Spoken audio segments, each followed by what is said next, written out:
Oh, man, that Nora Fulton is something. She plays the game like a real pro. You know, I think she'd make a great actress if we ever get our theater back again. We will, baby brother. We're gonna buy our own theater, and someday we'll star together in the Brothers Karamazov. Oh, the Brothers Karamazov. Nice, nice. Flint, Michigan version, right?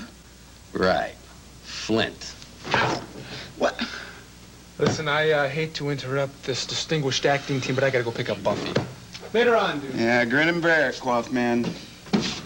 Thank you. Someone mind explaining what's going on around here? Oh, well, sure. And what do you think goes on at a police station, mister? I know what happens at a police station. I'm asking what's going on here. Now, what does this place look like? Chinese laundry? Ah, it looks real enough. Maybe I'd believe it was if I didn't happen to read that this precinct was closed down almost a year ago. Building's been slated for demolition, right or wrong? Wrong, we reopened. Wait a minute, I know you don't. This here happens to be plainclothesman Bill Smith, and if you don't want him running I've in... seen you up at the Whitney Mansion. You're the gentleman Mrs. Whitney was dating. You're crazy. I never even heard of Reagan Whitney. But you do know her first name, don't you? Gotcha that time. You're lucky I don't have time to stick around, pal. Halliday, right? Lance Halliday. Wait. Hey, hold it. Hold. Oh, hey, I know you, too, right? Yeah. From the same place, the front door of the Whitney Mansion. You're the guy who said he was the reporter. He is a reporter. Just happens to work the police beat, that's all. That's right. You got some memory. You really do. Phil Barnes, Monticello's Star. I'm doing a story based on the last days of this grand station. That's right. So why don't you be a nice fellow and get out of here? Spencer. Hello, Nora. Thought you were going to the movies. Or maybe that's where you think you all are. You followed me here. Yes, I followed you. I wanted to see what you were planning to do with Mrs. Whitney's clothes. Looks like you didn't have any trouble getting rid of them. Where are they? Or did you deliver them to Mrs. Whitney herself?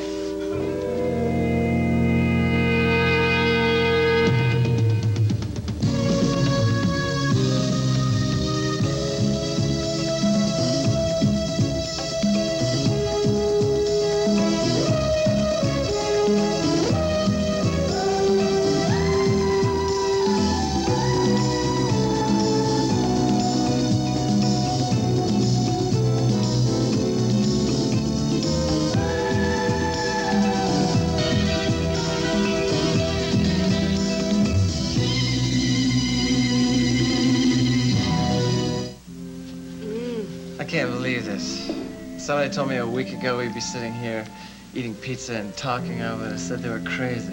This is like a miracle. I really like it.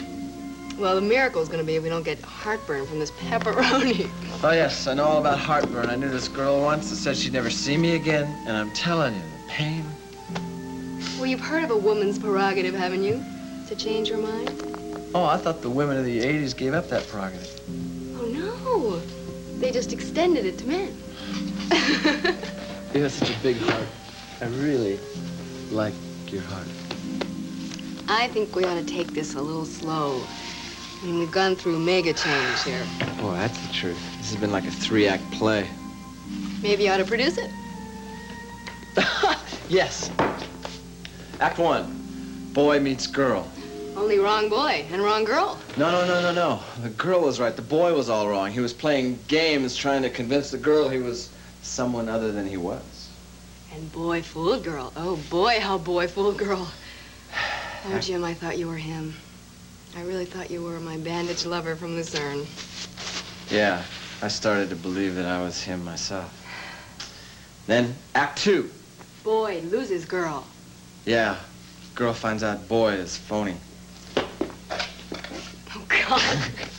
And then girl kicks boy out of her life. He becomes despondent and sad. Thinks about suicide. Oh, no, that's going too far. No, not actually. And then there's another part, too.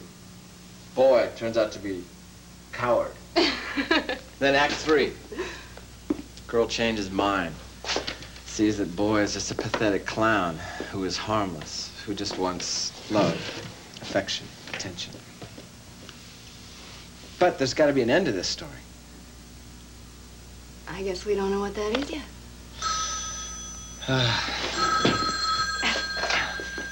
Hello.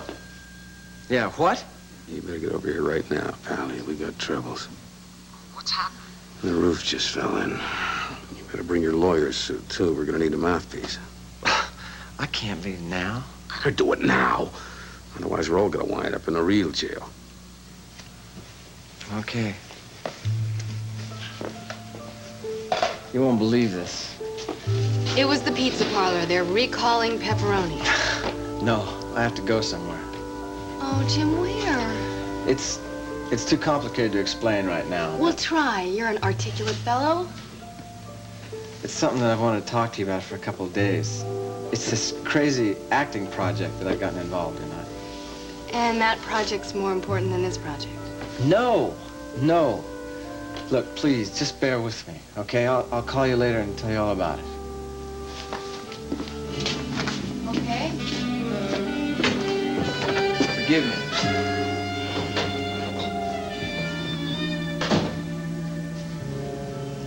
Oh, I know you're disappointed, Nicole. We plan on having 7 glorious days. Nothing but rest, relaxation, being together. Didn't quite work out that way, did it? God knows when we'll get the chance again.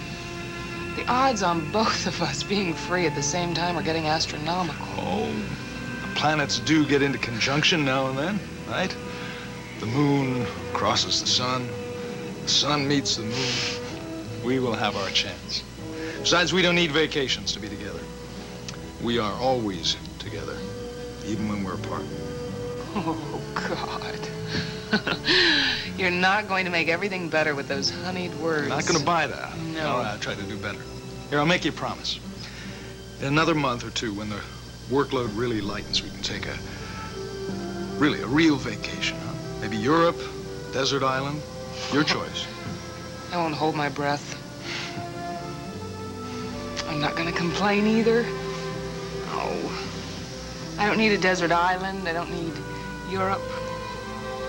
I don't need anything but you. Now who's using honeyed words? Honeyed kisses, too. Where did Derek and Jinx go on their honeymoon? Well, now, a gentleman doesn't ask such things. Well, I know it's usually a secret, but I thought maybe in this case. I know where they went. Derek thought it'd be a good idea if I knew. Just as he thought it'd be a good idea if they didn't go too far away. But it isn't distance that counts on a honeymoon, is it? It's closeness. Oh, really? I'd like to know a little bit more about Eddie's friends. Do they ever come into his office? It's hard to say. I mean, who are his friends and who are his, his business people. You know something? We have been here almost an hour, and all we've talked about is my boss. Well, I guess he's on your mind. But you were the one asking the questions. You can't even help it, can you? I mean, cops are just like that, aren't they? I guess cops are curious.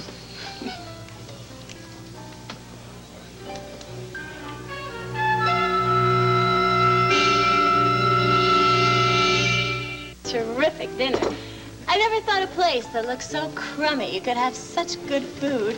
You know, a lot of people consider this crummy atmosphere to be very chic. Even with those bare brick walls and stuff? Well, you know, they probably spent a fortune getting those brick walls bare in just the right way. People are crazy, aren't they? Yeah, I guess it takes all kinds. Well, I know one thing. There was no danger of running into Eddie in this place. I mean, he wouldn't be caught dead in a place that didn't even have tablecloths. Well, I guess Eddie's a lot more elegant than I am. No, he's not. I mean, he's not in the ways that it really counts, you know? Well, shall we go? Sure, you ready?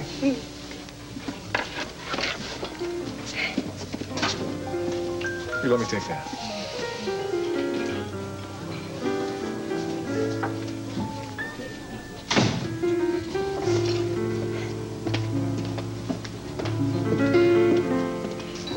Good night, Ed. Thanks a lot. Good night, sir.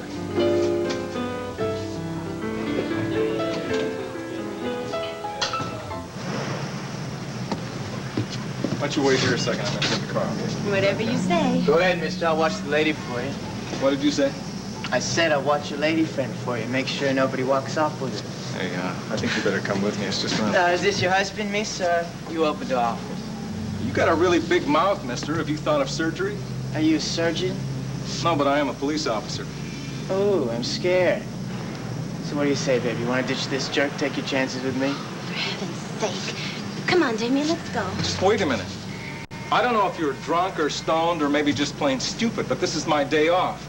I'd just as soon not use it playing cop. Oh, no, sure, I understand. You don't want to look bad in front of your little lady. You're a very lucky man today, buddy. Well, at least think of your poor girlfriend. I mean, she's got to spend the night with you. Why don't you give her a break?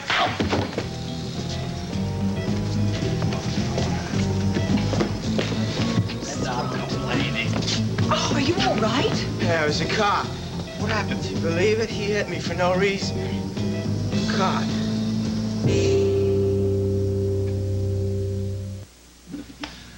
Hi. Well, look at this. The now generation has decided to come home. You two seem in a great frame of mind. Well, isn't it about time? I mean, it's been nothing but downhill the past few weeks. What happened? One of you win the sweepstakes? Hardly. Although that would be nice, wouldn't it? Nope. The good news is that Jody has a new job. You're kidding. That is terrific. Why didn't you tell us? Oh, we weren't home, were we? But you can probably guess what job it is because it was your idea. It's not the one at WMON, is it? Yeah, she auditioned for it this morning. Kelly thought she was perfect, and so did the kids. That is marvelous. Jody has already agreed to support me, which means I don't even have to look for work. That's what you think.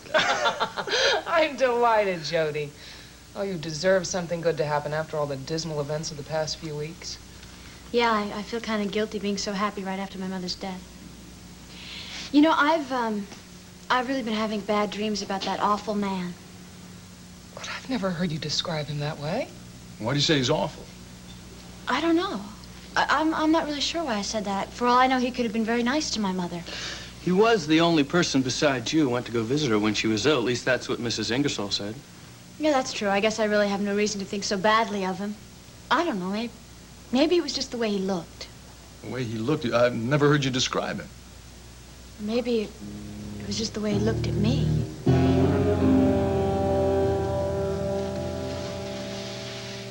I've told you, darling, one does not come on time to a dinner party. It simply isn't done in polite society. Well, when I was young, I was always taught that it was right to be punctual. Oh, punctuality is for clerks, dear. Well, you told me to be here at 8 o'clock, and I'll be darned if it isn't 8 o'clock now. And here we sit in this waiting room like two bumps on a log. Well, you should have waited downstairs and we could have walked around the block or something. Well, I don't understand it at all. When one is invited to dinner in a person's home, one must assume that they will be running late. It makes no sense to me. Oh, well, don't try to make sense of it, darling. It'll just give you a headache. Just watch your table manners and I won't complain. You know, Buffy, sometimes you treat me like a 10-year-old kid. You know that? Do I? Half the time, I don't think you want a real man. You want a child. Oh, yeah. My precious. Whatever made you guess that? Mrs. Revere, Mr. Gentry, the Endicott's ask if you want to join them for dinner in the dining room. Yes, of course.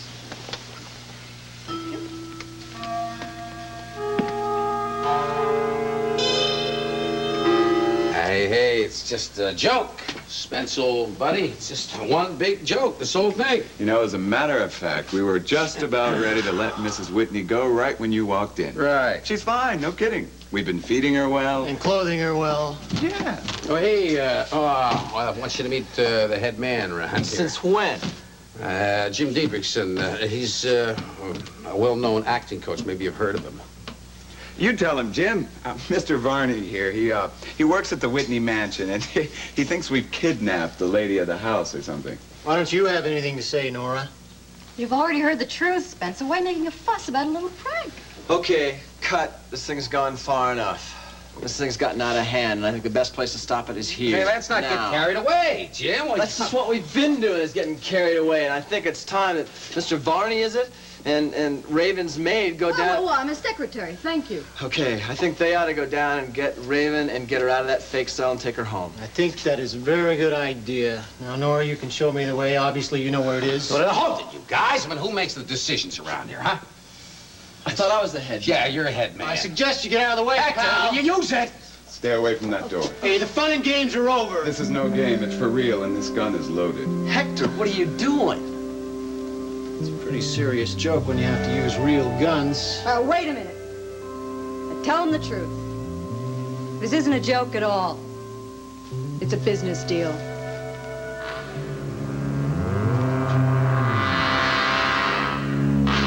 Yes, Nora, you always go where the best deal is. You're wrong. I'm not in this just for the money. You're not? No. That woman downstairs deserves everything that's happening to her.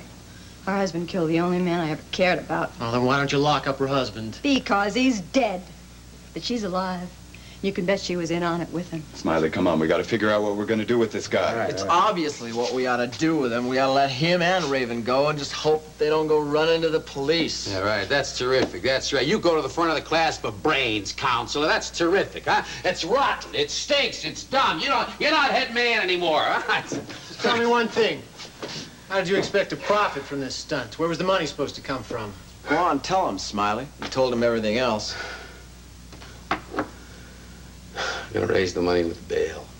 Bail? Bail. Yeah, Jim here is playing her attorney. He's gonna raise the bail, you see, about 100 grand's worth. You take the money and run. No, we're not gonna take the money and run. That's grand larceny. We're not into grand larceny. What do you call it then? Petty theft? We're gonna give the money back. See, we're gonna take the money, invest it in something real sure so we can make a few bucks for ourselves, you see. And then when we decide to let her go, we're gonna give all the bail money back. It's that simple. Nobody gets hurt, nothing serious happens. That's not gonna happen. You? It's not gonna happen. It's gonna happen. It's not over now, and I'm gonna make sure it's not gonna be over. I've worked too hard. I don't care what I have to do. I'm not gonna let this thing come to an end like this. Smiley, now relax. Relax! Relax! Come on, you're right. It's not over. You guys have worked too hard to get this far. I mean, who am I to stop it now? What? All I want is a piece of the action.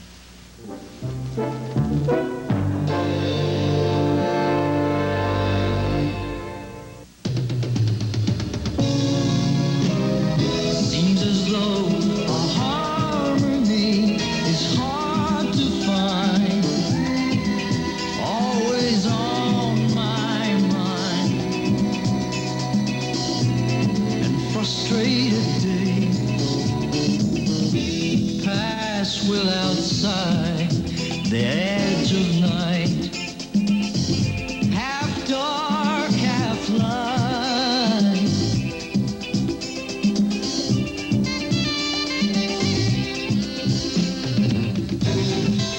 Do you think we might wake up someday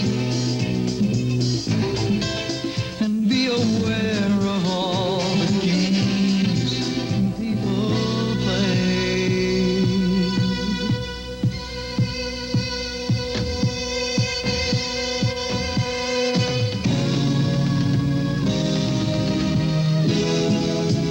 Living circles of unending strife.